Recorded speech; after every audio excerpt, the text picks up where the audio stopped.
उपहार। आज उसका जन्मदिन था तारांकन। बच्चे व पत्नी स्वागत में व्यस्त थे। कुछ रिश्तेदार भी आए हुए थे। टेबल सजाई जा रही थी। रंग बिरंगे गुब्बारे देखकर बच्चे चहक रहे थे। उपहारों के रंग बिरंगे पैकेट्स थे। सभी तैयारियों में लगे थे। बड़ा सा केक टेबल पर सजाया हुआ था। तारांकन और वह न जाने कहाँ खो गया। उसको स्मृति उसे कई साल पीछे ले आई, जब मात्र 12-13 साल का था। शहर में एक पेड़ के नीचे बैठा रहता, आने जाने वालों के सामने हाथ फैलाकर भीख मांगता। शाम तक इतना हो जाता कि उसका व उसकी माँ का पेट भर जाता। एक दिन वहां से एक साहब गुजरे। वे शहर में नए आए थे। अपने ऑफिस पैदल ही जाते थे। वो दौड़कर उनके पास गया, हाथ जोड़कर नमस्ते करके हाथ फैला दिया। उसे कुछ ज्यादा ही उम्मीद थी कि साहब है तो 20 का नोट तो हाथ में आएगा ही, लेकिन ऐसा नहीं हुआ। उल्टे उनके भाव से साफ जाहिर हुआ कि उसका इस तरह से हाथ फैलाना उन्हें बिल्कुल भी अच्छा नहीं लगा। फिर भी 5 का सिक्का हथेली पर रख दिया तारांकन। 1-2 दिन तो इस तरह रोज मांगते रहने पर उन्होंने कुछ नहीं कहा। 2-5 रुपए हाथ में रख दिया करते, पर उनके मिजाज से लगता था कि उन्हें भिखमंगों से नफरत है। एक दिन उन्हें गुस्सा आ ही गया।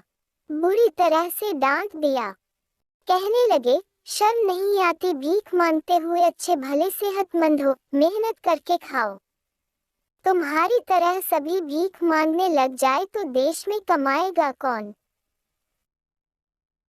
हमारे देश के जितने भी भीख मांगने वाले हैं, अगर मेहनत करने लग जाएं तो हमारी अर्थव्यवस्था को काफी गति मिल सकती है।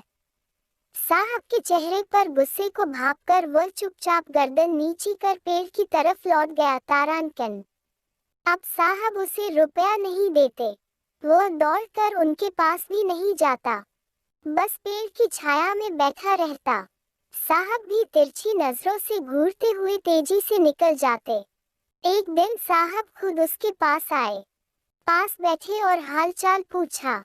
उसे लगा आज साहब मूड में हैं, उसे 20-50 का नोट दे देंगे, पर ऐसा नहीं हुआ। वे पैसों की जगह एक पैकेट देकर कहने लगे, आज मैं तेरे लिए एक उपहार लाया हूँ।